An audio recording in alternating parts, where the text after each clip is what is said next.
মৃত্যুদণ্ডপ্রাপ্ত হাসিনাকে ভারতে আশ্রয় দিয়ে, ওসমান হাদির খুনিদেরকে ভারতে আশ্রয় দিয়ে এই বাংলাদেশের সাথে তাদের কোনোদিন সম্পর্ক স্বাভাবিক হবে?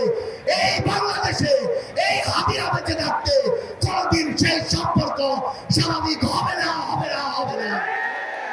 আমরা সর্বশেষ স্পষ্ট করে একটা কথা বলতে চাই, বাংলাদেশে থাকা ভারতীয় হাই কমিশন যদি বাংলাদেশের মানুষের আকাঙ্ক্ষা, চাওয়া পাওয়া, স্পিরিট ওই ভারতের কাছে তুলে ধরতে না পারে, তাহলে এই কমিশনের ওই মানুষদের ওই বিল্ডিং গুলোর এই বাংলাদেশে থাকার কোনো অধিকার নেই।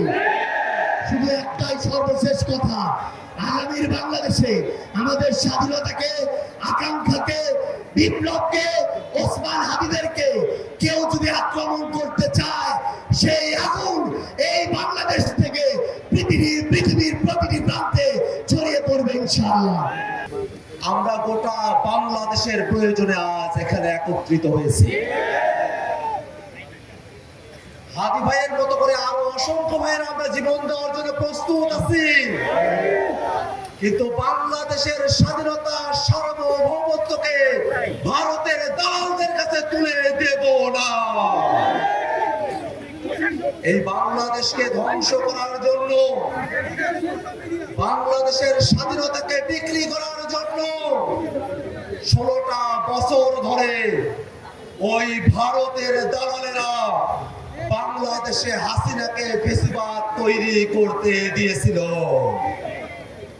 আর 5 আগস্টের পরে এই বাংলাদেশের গণহত্যাকারী, মানবতা বিরোধী অপরাধী শেখ হাসিনাকে তারা ভারতে জায়গা দিয়েছে।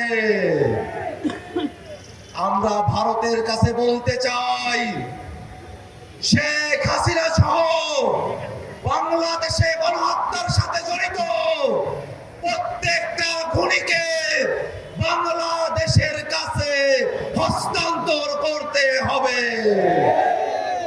ভাইরা আমার, আবরার ভাই জীবন দিয়েছে, আবু সাইদ জীবন দিয়েছে, শরীফ ওসমান হাদি গুলি খেয়েছে।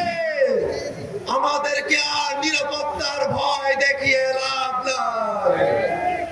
দুনিয়ার জীবনে আমরা যেমন রঙিন পাখি হয়ে ঘুরতে চাই, আমরা নিয়ত রাখি বড় জীবনে আমরা সবুজ পাখি হয়ে ঘুরবো।